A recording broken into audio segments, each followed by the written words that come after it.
వైఎస్ఆర్సీపీ 15వ ఆవిర్భావ దినోత్సవ వేడుకలను శ్రీకాకుళం జిల్లా పొందూరు మండల కేంద్రంలో స్థానిక అంబేద్కర్ జంక్షన్ వద్ద వైకాపా పార్టీ శ్రేణులు ఘనంగా నిర్వహించారు. ఈ సందర్భంగా వైఎస్ఆర్సీపీ రాష్ట్ర కళింగ కార్పొరేషన్ మాజీ చైర్మన్, రాష్ట్ర కళింగ సామాజిక వర్గ అధ్యక్షులు దుంపల రామారావు వైఎస్ఆర్ విగ్రహానికి పూలమాలలు వేసి వైకాపా జెండాను ఆవిష్కరించారు. అనంతరం ఆయన మాట్లాడారు.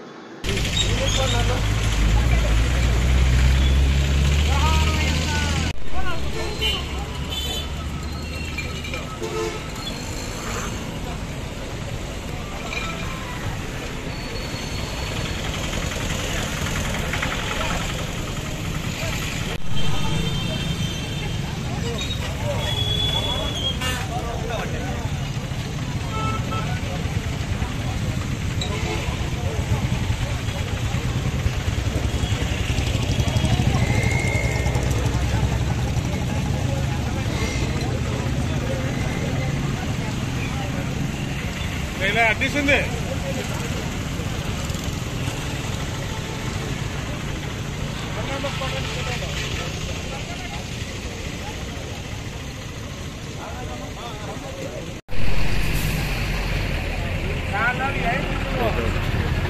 Hey.